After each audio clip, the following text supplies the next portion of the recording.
ওই দূরে দিগন্ত ছুঁয়ে জেগে ওঠা চর, চারদিকে থই থই পানির বুকে কারা থাকে, প্রমত্তা নদীর সাথে লড়াই করে কিভাবে টিকে থাকে তারা, প্রকৃতির সাথে প্রতিনিয়ত যুদ্ধ করে বেঁচে থাকার সেই অবিশ্বাস্য গল্প খুব কাছ থেকে দেখব।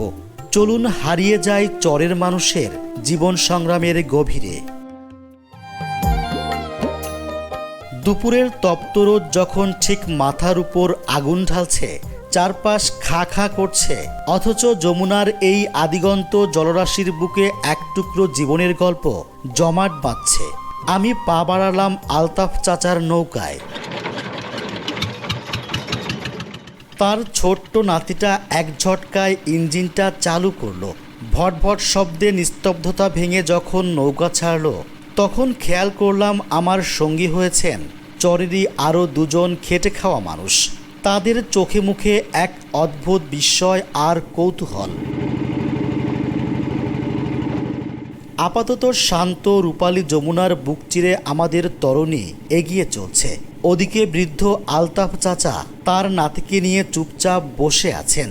একপাশে যমুনার এই সীমাহীন উদাস করা বিশালতা আর ছোট ছোট ঢেউয়ের নাচমনজ্ঞ দৃশ্য, অন্য পাশে ঠিক তার বিপরীত এক চরম নির্মম বাস্তবতা।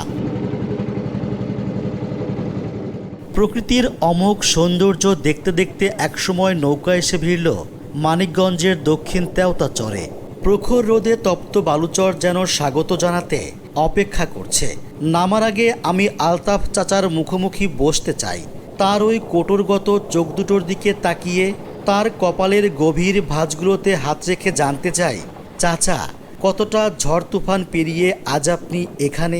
দিনে এবার আমার গোনাগাটি নেই, যতবার মানুষ হবে ততবার এইভাবে আমরা যাওয়া আসা। এখানে মোটামুটি আমি আজ 8-10 বছর বেরিয়ে মতো হইতেছি। 10 বছরে গেলে ডাকের গেছে, সরকার থেকে ডাক দিতে হয়। সরকার থেকে ডাক নিয়ে এটা নৌকার নাম হলে খেওয়ানো। এই খেওয়ানো কাম চরে নেমেই চোখে পড়ল জাল দিয়ে মাছ ধরার দৃশ্য। শেষ কবে এভাবে নদীর পাড়ে মাছ ধরতে দেখেছি আমার মনে নেই। যান্ত্রিক শহরের চার দেয়াল আর কংক্রিটের ভিড়ে এই আদিম চিরচেনা রূপটা যেন কবেই হারিয়ে গিয়েছিল। এবার চরের একদম ভেতরটায় যাওয়া যাক। বেশ ভয় নিয়ে যমুনা নদী পার হয়ে চলে এলাম দক্ষিণ তেওতা চরে। আমার পেছনে আপনারা কিছু ঘরবাড়ি দেখতে পাচ্ছেন, সেখানে কিন্তু মানুষ থাকে, কিন্তু তাদের জীবনযাপন কেমন সেটাই জানবো আজকের ভিডিওতে। সামনে এগোতেই চোখে পড়ে চারদিকের বিস্তীর্ণ সবুজ। সেই সবুজের বুকে জেগে আছে কয়েকটি শান্ত ঘর। ঘরের সামনেই মনের সুখে ঘাস খাচ্ছে গৃহপালিত পশুর দল। এখানেই আমার কথা হলো সালেহা বেগমের সঙ্গে। স্বামী সন্তান নিয়ে এই চরের বুকেই তার সংসার। জীবনের প্রতি আকাশচুম্বী উচ্চাসা নেই তার, শুধু দুটো ডাল ভাত খেয়ে একটু শান্তিতে বেঁচে থাকা। কিন্তু চরের জীবনে চাইলেই কি সব পাওয়া যায়? মনে করে এই ঘরে আমরা তালাতে যারা করে হই, তালা বাইঙ্গে নিয়ে যায়। আমি এবার থাকতে নিচে একদম দুই খাবি নিচে গিয়ে ছোট বড় থেকে বড়টা নিয়ে গেছে 3টার সময় তালা ভেঙে, আবার সুন্দর করে নিয়ে আবার সুন্দর করে তালাটা খেয়েছে। যাতে গরু নাই। তাহলে এখন এই ঘরে কিভাবে থাকেন আপনারা? আমরা থাকি মানে এই পাশটা হচ্ছে গরু থাকে, হ্যাঁ, আর এই পাশে হচ্ছে আপনারা ঘুমান। আমরা থাকি ঘরে ভাত এনে খাই। এই চরের বাস্তব রূপটা বড় নির্মম। এখানে কোনো বিদ্যুৎ নেই, নেই কোনো চিকিৎসা কেন্দ্র। কেউ গুরুতর অসুস্থ হলে উত্তাল নদী পার হয়ে তবেই হাসপাতালে যেতে হয়। অনেক সময় পথেই জীবন ফুরিয়ে যায়। সেই সঙ্গে নেই কোনো সুপেয় পানির ব্যবস্থা। চর এলাকার মানুষের অনেক কষ্ট, চলাফেরা সব দিকে কষ্ট। জ্বর বৃষ্টি আইলো, এমন সময় জ্বর বৃষ্টি আইলো, এই ট্রলার তো আর ছাড়বে ফিরবো না এই জ্বরের জন্য।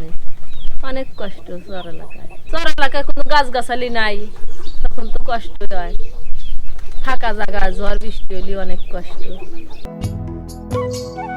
হাতে গোনা কয়েকটা বাড়ি নিয়েই এই ছোট্ট চর। এখানে সকাল হলেই পুরুষেরা বেরিয়ে পড়েন কাজে, আর নারীরা ঘরের কাজের পাশাপাশি সমান তালে খাটেন ফসলের ক্ষেতেও।